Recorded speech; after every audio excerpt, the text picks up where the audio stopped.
বন্ধুরা, শুভ সকাল। তো এখন আমি এসেছি আপনাদের সামনে একটা রেসিপি নিয়ে। রেসিপিটা হলো আমি ঢ্যাঁড়সের রেসিপি দেখাবো। আমি সর্ষে পোস্ত দিয়ে ঢ্যাঁড়স বানাবো। তো আপনারা দেখুন আমি কীভাবে বানাই। তো কড়াইতে সরষের তেল দিয়েছি,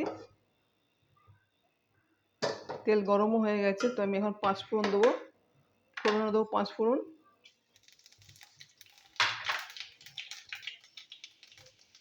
ঢ্যাঁড়সগুলো আমি দিয়ে দেবো, দিয়ে একটু ভেজে নেবো।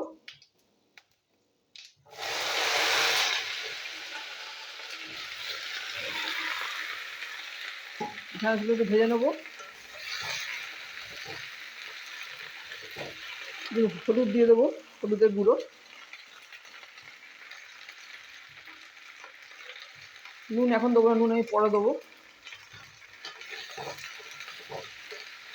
তো ঢ্যাঁড়সটা আমি এখন ভেজে নিই। দেখুন বন্ধুরা, আমি একটু ঢ্যাঁড়স ভাজা হয়েছে একটু। এবার আমি একটু দিয়ে দেবো, নুন দেবো।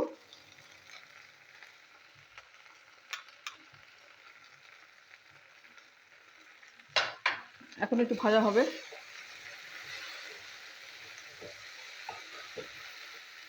আমি ভেজে নিই। দেখুন বন্ধুরা, ঢ্যাঁড়স ভাজা হয়ে গেছে। এখানে আছে সর্ষে, আছে এক চামচ সর্ষে বাটা আছে, এক চামচ পোস্ত বাটা আছে, আর কাঁচা লঙ্কা আছে, একসাথে আমি বেটে রেখেছি। তো এতে আমি একটু জল দেবো।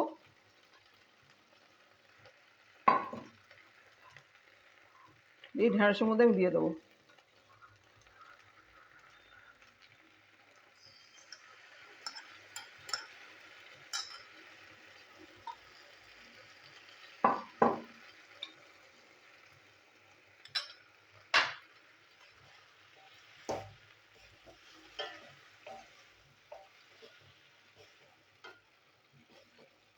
আর একটু জল দিয়ে দেবো।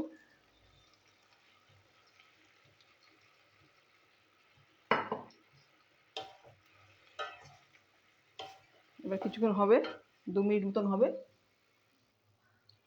এবার কিছুটা চিনি দেবো, মিষ্টি দেবো।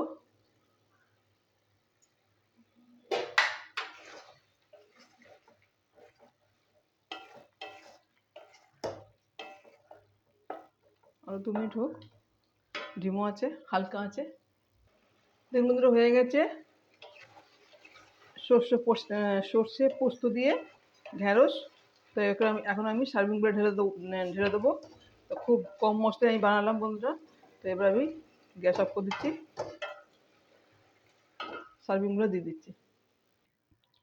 দেখুন বন্ধুরা, হয়ে গেছে সর্ষে পোস্ত দিয়ে ঢ্যাঁড়সের ঝাল চচ্চড়ি বলুন, যাই বলুন। তো হয়ে গেছে। তো আপনারা দেখলেন, ভালো লাগলে অবশ্যই লাইক শেয়ার কমেন্ট করবেন। আপনারা এভাবে বানিয়ে খেয়ে দেখুন বন্ধুরা, ভালো লাগবে। তো এখনকার মতন আমার রেসিপি আমি স্টপ করলাম। নমস্কার, টাটা।